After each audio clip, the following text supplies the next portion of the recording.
Welcome to Pure New York 212.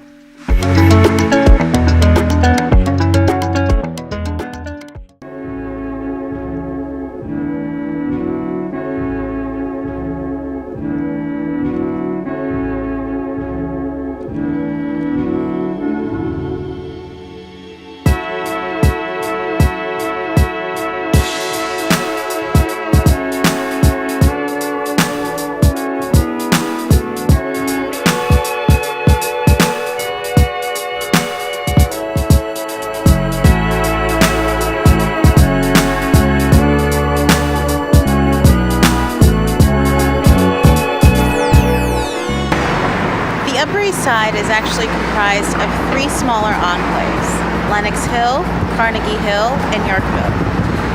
More recently, some in real estate have begun calling East Harlem part of the Upper East Side in order to dispel the notion of the adjacent neighborhoods being any less desirable than its more affluent cousin to the south.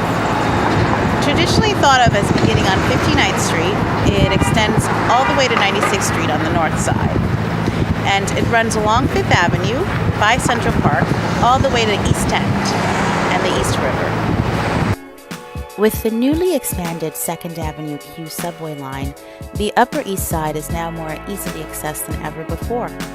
A neighborhood once only served by the overcrowded Lexington Avenue 6 line has now expanded its service along 2nd Avenue to meet the demand of its expanding residential market.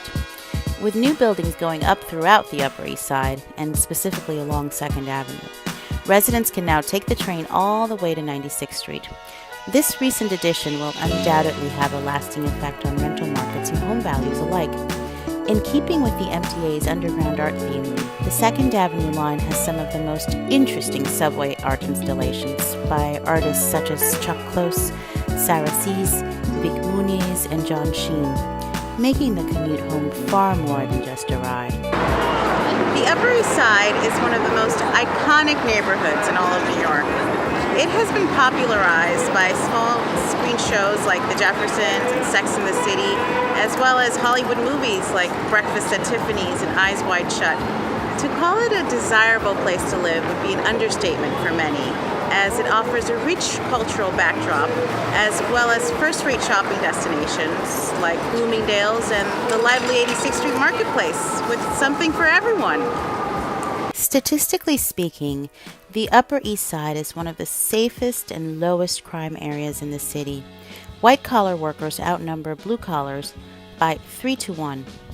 It is a single person's paradise, with singles far outnumbering families and married couples, although single women outnumber single men.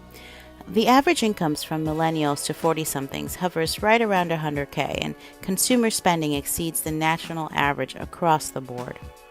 All of these factors make for a high quality of life for residents of this area. Though smack dab in the middle of Manhattan, it still offers its residents a small-town homey feel, despite its being one of the most affluent areas of New York City. Once home to the Carnegies and the Vanderbilts, it is still home to some of the wealthiest people in the world. Michael Bloomberg, David Koch, George Soros. A mostly residential area, its bedroom charm may be its biggest attraction to existing residents and those looking to settle down in this very desirable area of Manhattan. Home to some of the best restaurants in New York, this area cannot be beat for its diversity of food options, from diners and burger joints to high-end dining establishments.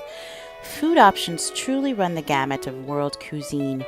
Not only will you not go hungry on the Upper East Side, there are also lots of bars, pubs, and cafes to peruse once the sun has set.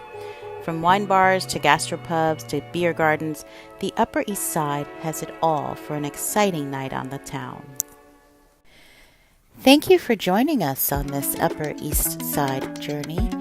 Tune in next time as we explore another New York City neighborhood.